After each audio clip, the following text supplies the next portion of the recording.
This is Hidden Killers Week in Review. A look back at the most prolific stories of the week.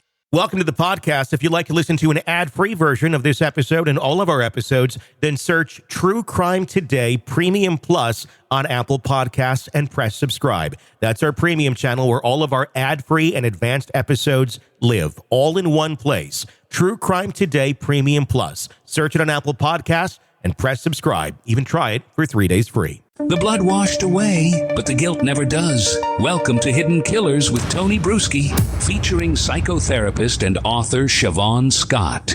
Let's talk about grooming. Let's talk about Diddy's influence on younger people. I mean, he had television shows about it, Making the Band, all that, where it's young, up-and-coming people that have some talent that he essentially grooms and teaches how the industry works. We're seeing accusations come up from the group Identity Kane.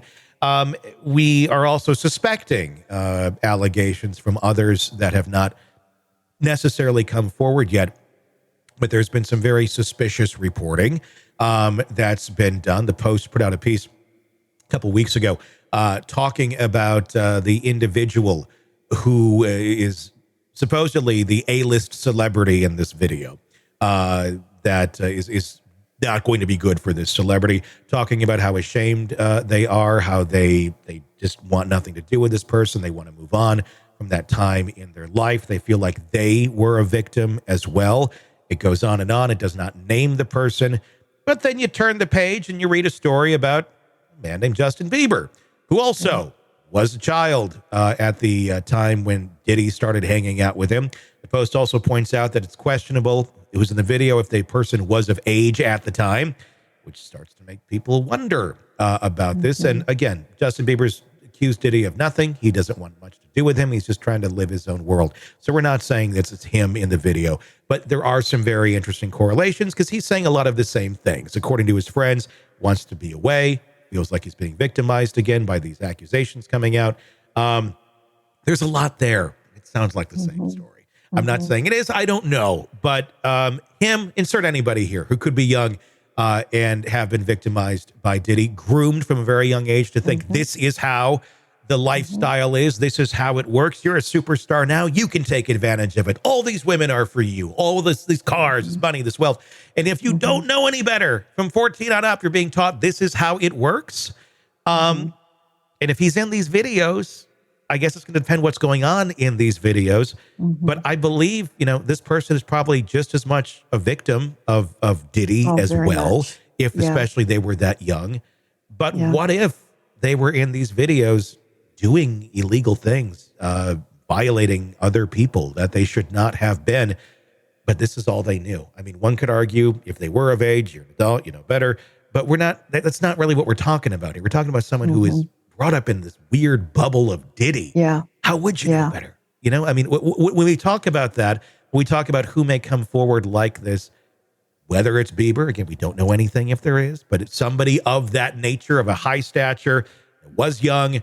How do we handle something like that? How do you think that should be handled in terms of a court of law? If you were abused like this and then go on to do similar things. Again, not saying he did. Yeah. Just pure speculation. How does that get handled? Yeah, and that's where I think often the legal system, we don't really have a good process for how do we sort that out.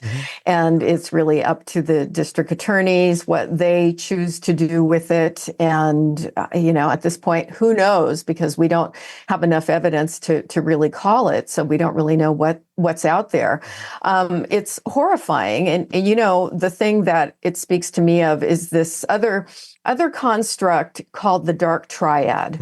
And that's when you get a combination of personality traits. That's a very dangerous person. And we often talk about cluster B, but this is a different but similar construct. And the dark triad is traits within a person where you have narcissism, and we talk about that all the time, the sense of being grandiose, being special, using other people for their own intents and purposes. And then you have Machiavellianism, which is somebody who's very manipulative. And when you think of someone who can bring other people into their fold and into their behavior, that sounds very Machiavellianism. And again, it's to serve their own ego needs. And then you throw in psychopathy with that. And that's a person without a conscience, without any ethics or integrity. And all three of those traits together are really, really, well, they're just evil. It's just an awful kind of person. And so when I hear about all this grooming, I mean, this is sort of in that dark triad category. Yeah. It's like somebody who's just really dangerous. And that's what this looks like here. So I think we have to take that into account when we look at young people who have been brought up in this. The extent of that victimization, can it extend past age 18? Sure, it can. And so I think we need to look at that. Whether the legal system allows us to do that is another story. Sure. I mean, age is just a number when it comes to that. Psychological development, grooming, just because you turn 18 doesn't mean you're suddenly like, oh, I'm wise now beyond my years. Exactly. It's really disturbing just trying to think about what, he might have done to these people. When you talk about the dark triad, is that something that people are, if they have it, they've always been like that? They've always had that? Or is it something where I kind of got one edge of the triangle going pretty solid over here, and as they continue to develop those traits, well, we kind of move over here, and then we add the other part of the dark triad, a dark piece of the triangle into it, and then we eventually have the dark triad? Or is this someone who's always kind of been there, but as more power increases, well, then so does the power of the dark triad? Yeah, they get bold. They get bold. And I think it's someone who's always had those tendencies. And these are tendencies that, are starting to develop at 7, 8, 9 years old, because we certainly see in normal people who develop empathy, they have empathy. They care about other people at really early age. I mean, that starts to develop in preschool. So this is a person where something just really went off kilter early on. They've probably got some biological differences that make them more vulnerable to it. And then the way they're raised by their parents, they get away with stuff. They manipulate the parents. They manipulate people in school.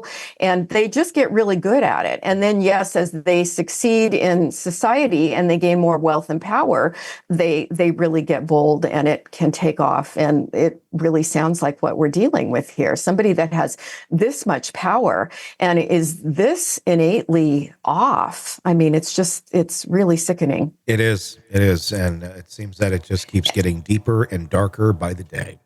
And then I should mention, too, that just as there's a dark triad, there's a light triad. And that's somebody who's adept with empathy, compassion, and altruism.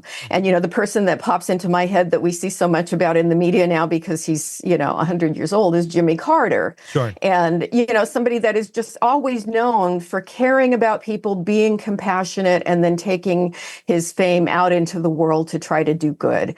And, of course, when we talk to parents, these are the qualities we want to see kids grow up with. In a positive society, you want it filled with light triad people.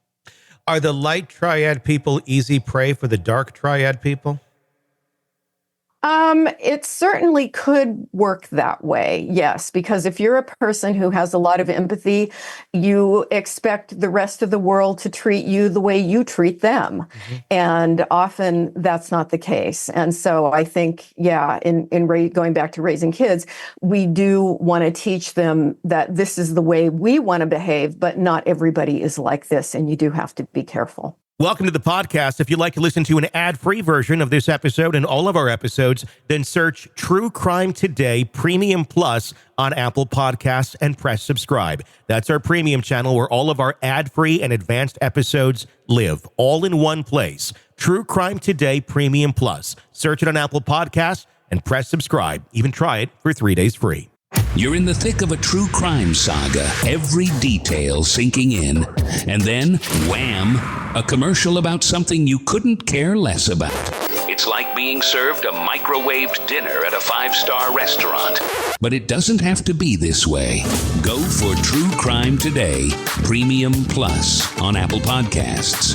With True Crime Today Premium Plus, you get uninterrupted, ad-free episodes, extended interviews that dig even deeper into the muck, and early access so you can brag to your friends.